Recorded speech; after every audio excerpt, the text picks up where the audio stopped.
the thing is that Vedanta is not meant to be hypothetically studied. Vedanta is not like theorems or algebra questions or philosophy. Philosophy is to think hypothetically about something and go for options of answers which may or may not be true. Hence the word comes, the philosophy. So too many assumptions, hypotheses, and every mind is too much affected and colored with their prejudices, their upbringing, the politics of that society, the family, the personal traumas of the person, the aspirations, hates, likes, dislikes, beliefs. Everything is creating a layer after layer on the mind. And now with this mind, if somebody wishes to learn Vedanta, it's near to impossible. That's why the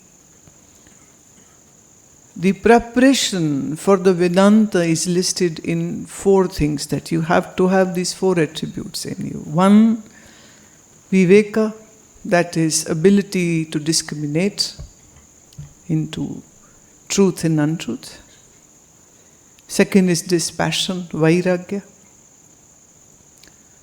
When I say vairagya, then it means that there is no allure or attraction or obsession for any sensual object or a person. That's what roughly I can, in short, call what vairagya is. Then comes the Shat Sampatti. Shat means 6. Sampatti means treasure. So one has to have 6 treasures in one's mind. This is all preparation for Vedanta. So beginning from Sam, that is equanimity, Dham, your senses are in your command. You are not being led by your senses. And your senses obey and listen. Then comes the ability to persevere extremes of life, hot, cold, fame, disfame, pleasure, sorrow, hot, cold weather, hunger, thirst, one can endure that. Titiksha, that's the one word is titiksha. Then comes samadhan. Samadhan means that one has tasted the samadhi. See? Now the samadhi is the last in the 8 ladders, 8 stairs of this ladder of the yogis. And you begin from yama and you end to the samadhi. So this means one who has perfected the yoga is only eligible in a way. Right? And yam, niyam, asana, pranayam, pratyahar, dharana, dhyana, samadhi, these 8 steps for the Raj Yoga has to be mastered by the person. And although we have another opinion that if somebody is in a bhakti marg, devotion, the devotion can lead the mind to the same state as a yogi can with all these external and internal practices. Like we have great bhakta devotees like Meera, a women bhakta devotee from Rajasthan. Then we have Sahjobai. Well, she was more of a guru bhakta than any personal god bhakta. And there's a long list of. So they never did any yoga or asana or dharana or pranayam, but through the devotion itself towards the personal God, their mind would come into that purity and calm and stillness and beauty and the oneness with the with the Godhead which happens to that person. So the mind has no passion, has viveka. It all comes, it begins to fall, everything in the places. And last but not the least, the fourth attribute is of mumukshuta. Mumukshuta is made of from the root word moksha. So mumukshuta means the desire for gaining bondage-free status.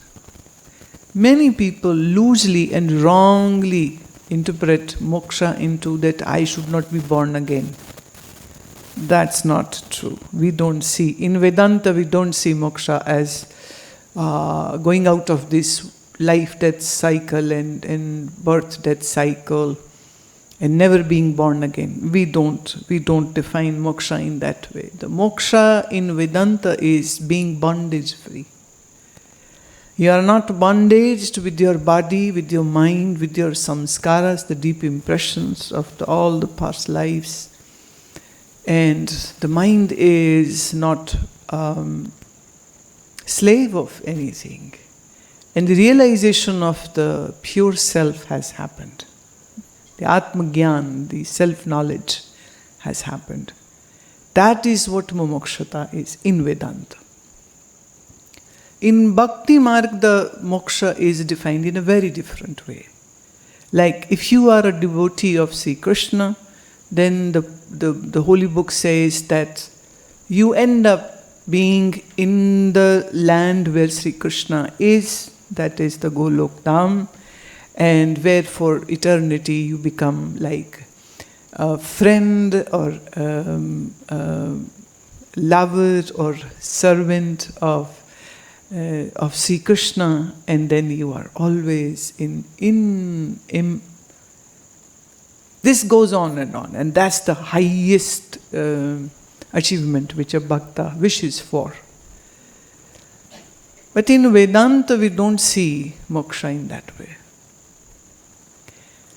We are not looking at one place particularly where Sri Krishna or Shiva or Ram lives in. It's an astral world, so it's far, far away, they say so. But Vedanta says that the substratum, the absolute reality is omniscient. So you can't say that God lives in this address alone.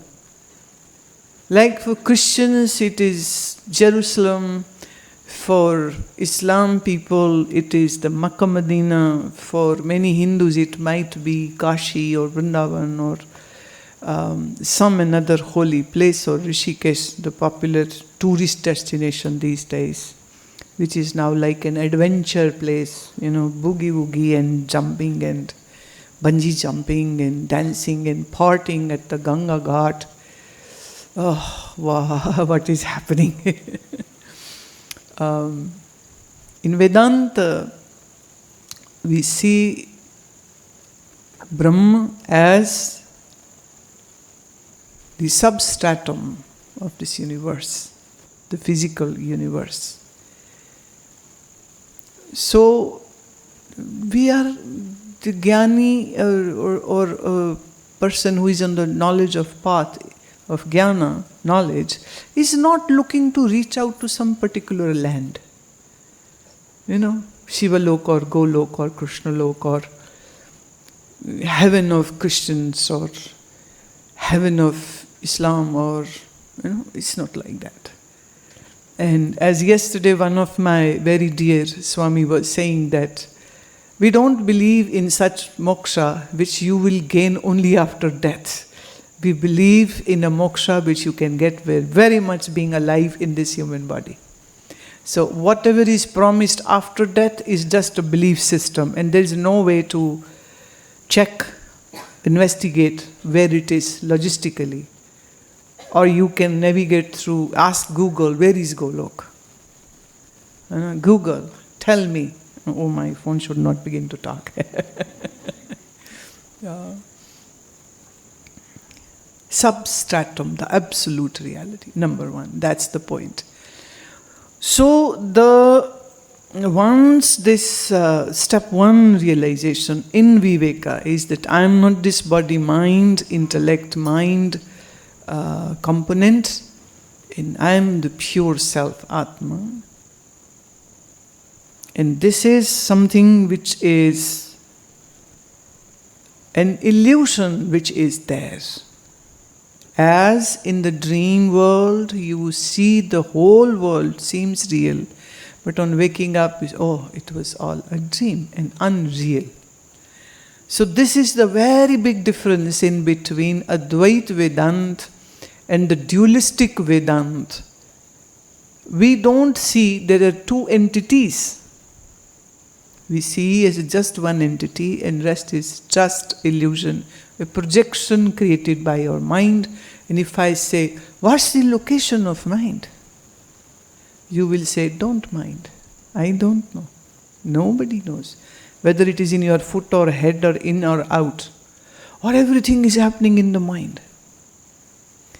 So the duality is there, real for you, as long as you are unrealized about your own truth. Once you have the realization of who you are, then rest is just an illusion. For example, the sky looks blue, but it's not blue. But sky looks blue. And at night it looks black. And in morning sunrise, sometimes it looks only yellow and orange. Wonderful colors. And if you're by seaside, it's a cloudless day, and then the sunrise is happening, you might not have a drama. But if there are some clouds, then you have a lot of drama happening on the skyline or at the sunset time. But sky is neither yellow nor orange nor blue, and Canada, this time I saw magenta colors in the sky. Oh, it was quite a sight, magenta colors in the sky. But as such, sky is colorless. But yet we see colors. This is the best example of what doesn't exist but seems to be existing. So once you have realized what truth is, everything else just seems to exist. So as your question number 2 says,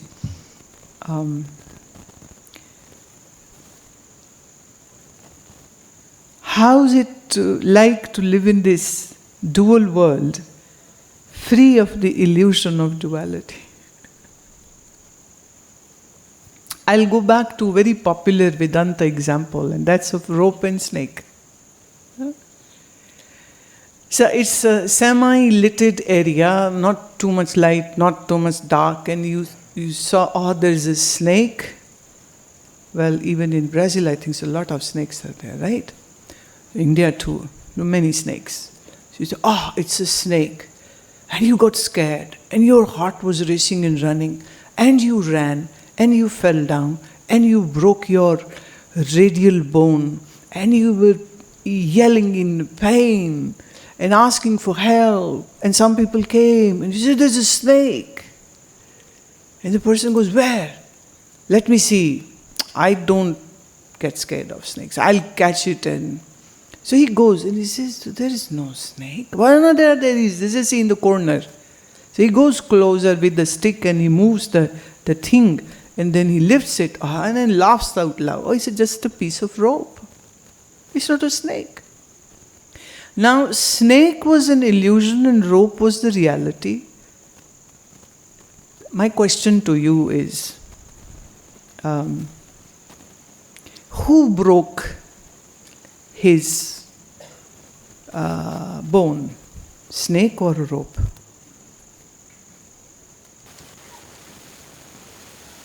But snake was not there. Now you can't say that the rope broke his bone. No rope can do that. Right? And snake was never there. So snake was in his illusion. In Sanskrit we have the word for it, Brahm. Brahma means that seems to exist but doesn't exist. See, to explain one word I have to use at least 6 words. Brahma, and it means that which doesn't exist seems to exist. In Sanskrit, I'll just say Brahma. That's it. Simple, right? So I always advise that do make an effort to learn Sanskrit language. It has nothing to do with, pressurizing anybody to learn a foreign language, but it is that this is the language which will make things, easier to understand. Like if you wish to do chemistry, then you have to learn the abbreviations of all the chemicals in the gases. So you won't say oxygen, you will just say O2. You won't say carbon dioxide, you will say CO2. For oxygen it will be O, for hydrogen it will be H, right? For potassium it will be K, not P. Similarly, it is good if somebody makes an effort to learn Sanskrit.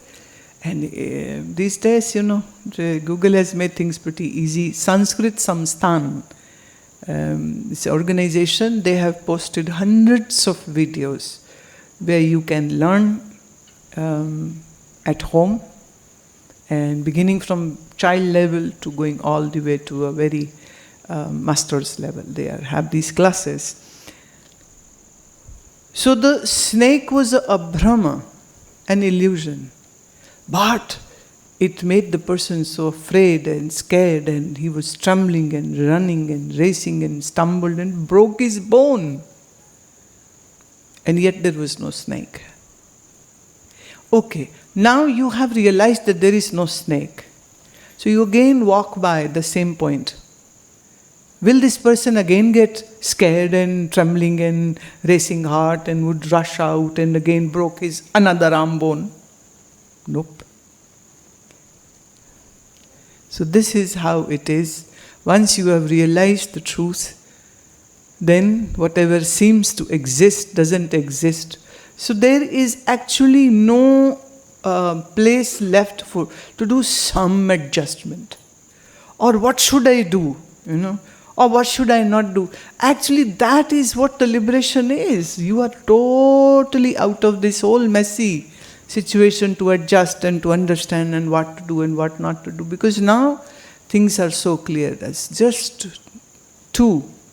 One, Atma, the pure real self, and Anatma, that is the non-self, which is not even real but seems to exist.